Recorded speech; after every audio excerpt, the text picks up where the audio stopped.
Hello everybody and welcome! I don't know if I'm going to make this video or not, but I'm making a state of the channel. I have a state of the channel video in my head brewing where I'm going to be changing how I approach Arkham content in the year 2025. And a big thing of that is I want to have more like mini micro videos that are about like discussions. And this series that I don't have a name for yet is kind of like the effort to do that, where we're going to take a topic, we're going to discuss that topic in two ways, but we only have 10 minutes to talk about those things. And I'm joined today for this first video. You're premiering another series. You did that with This or That, and you got this one here with Daniel from Quick Learner. How's it going? Hello. Oh, it's going awesome. We've been recording all day, and I don't know when this video is coming out, but you can just look for the same shirt. Yes, yeah, you can like connect the dots. It's like a figure out what day. The day that we're recording this is also on the December 11th, so you know you can like piece together and try to figure that out from there. In this video, we have two talking points that we each brought about Roland Banks. We're gonna do this for investigators, other things, just kind of like an open thing to have open discussions. And in a perfect world, I'm going to have one of these every week, at least for the year 2025, to try to test it out. Daniel might not be here for all of them, but I will be here or get someone else. I might even do it myself. We're going to just see as I'm testing the waters for this. So how I'm going to do this is I am going to introduce the topic. I'm going to start the timer, and then I'm going to, the topic, person who came up with the topic is going to start the conversation, and then we'll go from there. This is going to have a hard cut when the 10-minute timer is up. We're going to just immediately be like, that's it. We are no longer talking. And this was also, actually, I got to give credit to you inspired this idea by being like, how do we stop from yapping for 40 minutes? And I think this is a great way of doing that. So, our first topic is, what does Roland Banks get out of his seeker access? Okay, so here's the deal with Roland. He's 05 Guardian, 02 Seeker, and a lot of people look at him and say, this is a fighter. In the core set, of course, you got, well, the original core set, you got one and the revised, one of every card that he could possibly take at level 0, which was like half Guardian, half Seeker, but man, it came with some crappy stuff like medical text and barricade. So I think a lot of people looked at this and said, the Seeker card pool doesn't really make sense for Roland. Yes, he can get clues. He's got, you know, his ability. He's got cards like Evidence, but what exactly is he getting out of the Seeker cards themselves? Because, man, in the original set, it's not much. I don't even think there's anything there that he really wants. Maybe if he's going to do a little bit of flexing, but again, his good number is the 4 in combat. Does he really want Dr. Milan and a magnifying glass, especially today? I don't really see that anymore. So having looked at a lot of Roland decks these days, and even like your proposed one from, I guess it's quite some years ago, about what to put into your first Roland deck, there's not that much as far as Seeker cards. I don't think that's a bad thing. I just find it really interesting that, you know, you get level 0, 1, and 2. That's 3 different levels of cards, and it's a huge number that you could put in your deck. So can you make use of this? Should you? That's kind of my talking point here. We've got 8.5 minutes left to talk about it. So I'm going to say that traditionally I see there's two avenues. One is you use all the really good Seeker economy stuff. So things like Preposterous Sketches, Deep Knowledge, Thorough Inquiry Now, as ways to mitigate the Guardian draw or economy issues. So Crack the Case is another one. That's one thing. Do you have any other kind of additions to the kind of economy portion of it? No, I think that's like the big thing, right? Like, Guardian for the longest time was not great with cards or resources. And with Roland Banks, he had the advantage of being able to use the Seeker economy that was really good with cards and resources to take advantage of it, right? You see a similar thing with like Leo Anderson and his Rogue Splash, right? It really helps the Guardian class be good. And the card draw was Roland Banks was a really nice thing. You often saw Roland Banks that had a lot of cards in his hand because he was able to touch into those cards that did it. Like, even though clue card, the the one that gets you cards if there's a clue on your location. Preposterous sketches. Yeah. Even though that's not great, in the early days, Roland wanted to be on locations with clues because if he drew an enemy, he would be able to kill that enemy and get that clue. If he did not have an enemy at his location because he didn't draw one, he could use preposterous sketches to draw cards instead. So I think like in the early days, that was kind of like the theory for it, and it worked really well for doing that. As Guardian card draw, as we see, and resources are getting better, this is starting to even get a little bit outclassed in Roland Banks, because now, instead of playing preposterous sketches, you can play that new card that's coming out in Drowned City, where if you draw an enemy, you get to draw cards and heal horror, right? It's like we're already seeing that kind of start to get outclassed. Yeah. So that's one thing that you still can do, especially with a smaller card pool. Working a hunch, I think, is another like replication of his ability, like Evidence is. So there's a few other just like staples that make sense for. I mean, he's not going to. I mean, he can be a full-on fighter, right? And then you're going to probably use less of these clue-oriented cards. But even so, I think I don't know. There's not that much there. I don't think there's that much from Seeker that's getting clues for him, because the Guardian clue stuff is based around enemies, and you're already kind of doing that with your ability. Yes.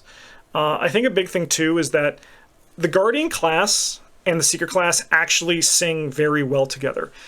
Practice makes perfect. To grab both Vicious Blow, Deduction, Perception, or Overpower builds a very good flex environment that Roland Banks and then also Joe Diamond can play. But these guys aren't like considered to be super powerful investigators, even though they're able to do this really awesome thing with a very powerful set of cards. And I think a big reason for that is the game is kind of outclassed what you want to be doing as a flex investigator, right? Where in Dunwich, you were rewarded as Roland more for his ability to tap into these things. Like, he might actually want to run a gun in one hand and magnifying glass in another, right? That was something that happened in Dunwich. You do that now, and the way that the game's tempo can be dictated by focusing on one thing, you're going to just fall behind. And like, flexing is still good in 3 or 4 players, but even flexing can be like generally better than that. I still think that Roland Banks is very good flex, and being able and use the practice makes perfect to grab those things as you want is a very nice suite of cards to have. But I still think it's like a little bit outclassed, and it's kind of hurting that Roland as well there. Yeah, and I feel like people should give a second look to some of the other cards that do make his ability more interesting too. So Fieldwork, I think, is another one that is an early card that still does pretty well, I think, in the whole card pool, but it just doesn't feel Guardian enough, I think, for people to think about running it. There's a few other cards that are like that. I can't remember off the top of my head now. But the other chunk of cards that people, I think, lean into are ones that help protect him a bit or soak for him. Something like an art student, logical reasoning, I know we'll talk about that again later, are popular picks, again, early. I don't think there's too many recent cards out of the Seeker card pool that are really interesting for him, unless you're doing something very against the grain, right? So you have a science Roland deck, which was quite good, right? Yes, yeah. Kind of fun. And there's the research notes clue drop idea too that people have done. I like that. I think that people can get a lot out of those cards too, but I don't see it talked about as like, this is the best way to play Roland. Yes. It's just a way. But I actually think, to that point of like the science Roland deck that I built, that was built as a clover, right? And I actually think, so what does Roland Banks get out of his Seeker Access? He gets like a janky, fun way to build a main clover deck. It's a similar thing that you can actually do with Leo Anderson, right? His stat line supports it, but Roland is able to get into the Seeker card, which makes him more consistent at it, which I think is a bigger win over other people like this, because that splash allows Roland to kind of have fun doing that sort of thing. And if you kill enemies on the process, right, like you can like kind of flex, lean more to the clue side, but when you kill enemies, you're still able to get clues, which is really nice. Yeah, I can see a lot of things that do fit in as long as you've got the deck space. And with Seekers generally have a lot of deck space because they can just spam basic investigates all the time, but you need the hand slots to kill. So you're not like putting in a Hawkeye folding camera or something too often. And then, you need ways to refill your guns or anything else that's going to do the more urgent thing of killing enemies. So it's hard to find places for something cool like Orphic Theory, which I think would be really good in Roland. Pathfinder also would be good. There's lots of good cards in Seeker, right? Yeah. So Yeah. I think a big thing that Roland got that I don't think has really, like, it's been discussed, but I think like we haven't really seen the, not to sound over dramatic, but the ramifications of what it does for Roland's card pool and play style, but steady handed, right? Just having a way for Roland Banks to, this is going to touch into our next our next topic of conversation too, but I think that's a huge thing that he gets from his Seeker access, the ability to have on-demand healing, because Roland is an investigator who is going to take a lot of tests, right? Whether it be fighting or getting clues, right? It's going to be something that you're going to be doing a lot of, and having a way to potentially trigger one horror healing each round, and then having your secret card pool that helps you better find things. Because I think that's the biggest thing that he gets, is the secret card is going to allow him to find his cool stuff quicker, which means that he's going to be able to do those fun, quirky things that much quicker, right? But being able to like have that recurring protection with steady handed, I think is going to be a very nice thing that he gets out of his secret class going forward. last point. Just a quick question. Do you think it's kind of, are there any other two combinations of classes that have that kind of unused portion of the card pool like I think Seeker does? Like, you're not going to play tomes in Roland, right? You're not going to find a way to check 4 boxes on the Raven Quill. I don't think. Maybe I'm wrong. I can't think of that for other two combinations of classes that where you really can lean into the off class for something like that, like all of the off class. Yeah, I imagine. So the two things that I think of is there's like Rogue has good economy, but a lot of it you don't touch unless you're doing big money. So like also like the big money payoff cards, like you could do those things, but I think it's kind of like with Roland. If you do like big money Leo, it's kind of like the same as doing Silence Roland. You know you're doing something suboptimal because it's fun, not because it's great. And I think that could be the only thing I think of, except for maybe the Mystic spell suites, right? That don't let you use that only use your brain, right? And that's why I think Brandon Cthugga has played so much more, because it allows you to also use your fist. Yeah, but there's a lot of off-class mystics that have 4 brain, right? It's true. It's not it is true. The worst, right? And you get level 2 access of a lot of spells and events now. So yeah.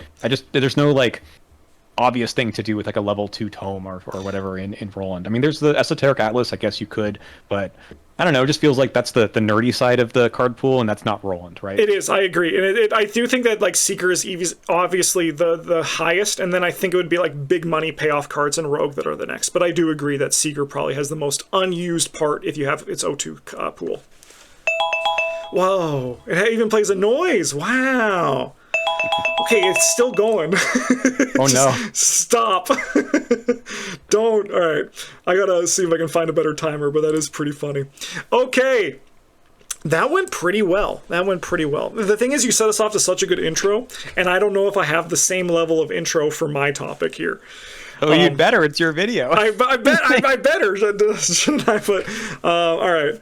I'm more of an ummer and an R, and you didn't even and ah once. It was so impressive. Okay, let's get into my topic, and we have 10 minutes to talk about this. This one, how much mitigation does Roland Banks need? Now, it is a pretty common sentiment that I actually didn't realize how common it was, that I play riskier than a lot of other players do in Arkham. I play close to the edge, and I don't play a lot of soak or general treachery management that I see other people play or suggest to play. And that continues into the idea of Roland Banks, because Roland Banks is a very fragile investigator because he only has 5 horror. In addition, we're going to talk about this in greater detail as we get further in, but Cover Up, his weakness, which I think I actually have as a card here that I'm going to just put up on the screen. Cover Up is going to deal you mental trauma. So this is actually something that I think is very scary for Roland, and a lot of things people can't see past, which is how much of my deck do I need to put into making sure I don't die to the Mythos phase through, for example, a Rotting Remains, which is a very common effect, which is just take horror for the amount you fail by. And then even also on like the foot side, he only has 2 foot. He's actually relatively not great against the Mythos. So how much mitigation do you actually need? Because my theory is less than you think, but I'm curious to see kind of like how it goes and how much of this is actually true versus my playing it closer to the chest and riskier play style. Because a big thing is I think that you are rewarded for playing riskier, and I think that even carries into Roland Banks here. I like that you to add in, and then I'll kind of bounce off of this as well. But what are your thoughts on how much mitigation do you think Roland Banks actually needs? Sure, I think you need some. It's whether it's going to come from healing or an ally. It's kind of hard to say how much exactly that's going to be. I'd like to run 2 copies of Logical Reasoning because I'm also afraid of Frozen in Fear, just kind of stopping me in my tracks. So the willpower is one thing. The sanity is related, but not necessarily the same thing, because some other treacheries are, take a brain test and something else bad happens, like a crypt chill. So I don't know. I think that I run more skills and events to deal with that problem than most, because you can also use those for other things. I like Logical Reasoning so much because it can do something different than Horror Healing. But Inquiring Mind, take the initiative, as I think a very common card as well, is going to help me try to pass those tests. But I've never really tried to do much else beyond, I don't know, run a Runic Axe that can heal your horror every time. My question to you is about cover up. Do you ignore it, or do you waste your time trying to avoid the mental trauma? That is a great question too, and I think that's kind of like the tangent related to it. And I think it also even actually comes back into our previous discussion about the Seeker cards, because Roland Banks has a weakness that is notoriously awful and is so swingy about when you draw it in the game, right? You draw it on turn 2, it's not something you need to worry about. You draw it on like the turn, like the resource phase and like the upkeep before the game is about to end, it's a nightmare, right? And you need to like do you actually need to discover clues, or can you do it on a location without clues? Because it says when you would discover one or more clues in your location. There has to be one clue on your location. Like, I wish it was just like if it was released today, it probably would be when you successfully investigate, right? Just to like make it so that you don't get locked out of it. And I think it's one of those things where it's kind of like a balance where you might not need as much mitigation, but it also then might mean you have to run less card draw, right? To like find like the perfect balance of how scared should we be of cover up, right? Because the death spiral for Roland Banks is getting 2 cover ups unfulfilled, right? And then you're coming into this with 2 mental trauma, and like then you need to like panic about your mitigation, right? Because starting with 3 horror versus 5 horror is a big difference, even though it doesn't sound like it's that big. Yeah, it's 1 Rotting Remains and you're done. Yes. It's an autofail, right? Yeah. Yeah, I think that I'm looking at 4 cards minimum. I know you talked about in somewhere other video about how much you like to put in Calvin, right? How many cards? Yeah. And I think you've asked chat how much they put in, and they said somewhere between like 4 and 10 even. Yeah. And you're on the end of 4. Yes. Yeah. I think that's about right. I think for most investigators, I'm looking to draw those cards and leave them in my hand for long enough for when I need them. Yeah, if you're playing a campaign with a lot of, I don't know, curses or something where you're not likely to pass tests on being up by, let's say, 3, then that's a problem. You need to figure out a different way, and maybe it's soak. Maybe it's an art student who's going to help get clues off of cover up, and then you have more soak anyway to toss her when you take that Rotting Remains test. Yeah.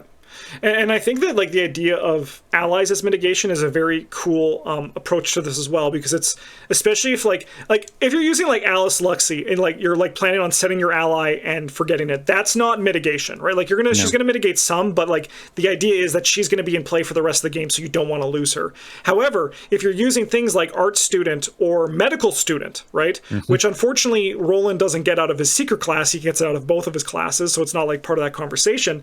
But like these are like the allies that are really good at like also being mitigation while also helping you win the game at the same time, because like that's kind of like the balance of mitigation, right? Which is how much time do you spend not winning as opposed to winning as opposed to not losing, right?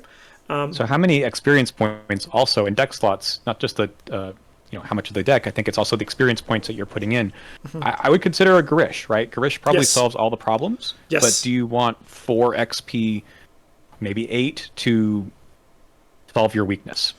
I mean, he does more than that, clearly, but he does. But like that is like a great question, and that's actually why I think steady-handed is such a nice boon for Roland, because now the answer to that is you could probably get away with like a Gurish and a steady-handed, and now it's 5 experience, and you probably don't need to worry about it, because the idea is that the game is unlikely to kill you in bursts unless you are in a burstable range, right? So like it's, if you fail your first Rotting Remains, you're probably not going to fail the second one, because that probably means that you have your mitigation for it, right? Like maybe you drew the autofail, but we can't be judging the power of a rotting remains based on drawing the auto fail, right? Because that's like not going to happen all the time. You're going to have a take your initiative and you're going to draw the +1, or maybe you're Roland and you're like, I really want to see a 0 here, and then the gods of Arkham give you a 0, right?